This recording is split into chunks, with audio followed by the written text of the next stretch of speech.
there, Dale. Hey, how are ya? I was doing really well up until about maybe 30 minutes ago. How about you?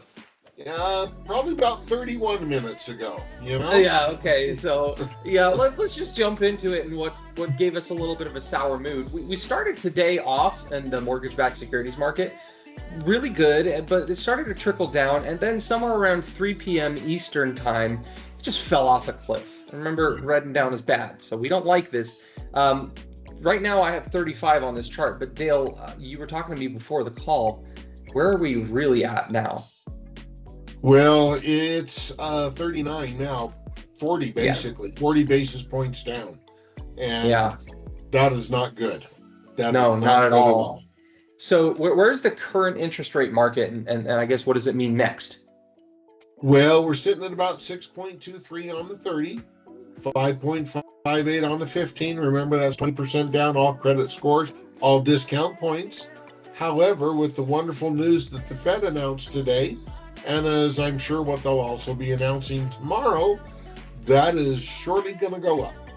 Right. It's shortly and very quickly. We had pretty astronomical rise just last month in March because of the war with Iran, and we do expect another rise up. Basically what happened is March inflation numbers have been released, which was basically the start of the Iran conflict, and we know that April inflation numbers are certainly going to be higher. The really painful part is year over year inflation is expected to rise to 3.4 or maybe even 3.5%. This is from 2.8, so a really sharp and drastic rise. We said this back when the conflict began. Once the fingers of energy and oil get into the rest of the economy, we're really going to see some pain in the mortgage-backed securities market, and here it is. What it means for the future? Only in immediate term, like the only way we can see an immediate lowering of rates is if energy prices come down back to their normal levels. And really lucky us, Dale, the Federal Reserve decided not to raise the federal funds rate. So they kept it stagnant. But boy, are they hinting hard that next meeting, they're probably going to raise if things don't change. And that has really rocked some of this decrease in mortgage-backed securities or subsequent increase in interest rates. And then the last part of it, Dale, the new Fed chair, Kevin Warsh, who's going to replace Jerome Powell, he has said that he is too going to remain completely independent from the Trump administration. And he signaled to the idea that if interest rates need to be raised, they need to be raised.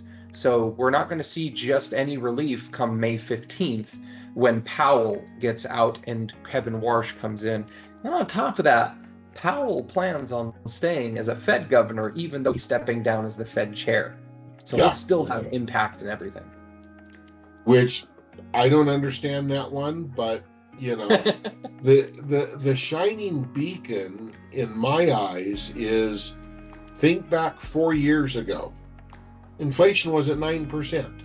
So no, it's not good going 2.8 to 3.4, 3.5, or a little bit higher. But at least I'm hopeful we don't return to 4 years ago. Right. I mean, if we get there, it's going to be disaster upon disaster because the housing market has been dying to get back into the zone. So, Dale, what is your advice for those who are trying to enter the housing market or just dip their toes in it for the first time? Get dipping. Yeah.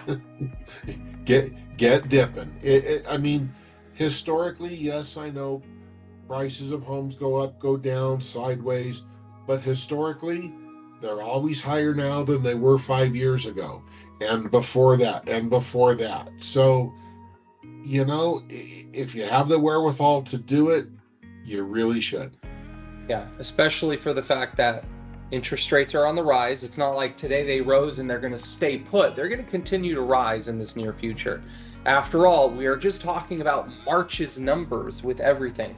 We still don't have April inflation data, and when that comes out, it's almost certainly going to rise as well. So with March and April, that means we got another month of potentially rising rates. Again, lower energy in the immediate sense can help us out, but it doesn't look like that's actually on the table at this moment. So, all right, Dale. All right. As always, Appreciate it. You betcha. Thank you. All right, you take care. Okay. Bye.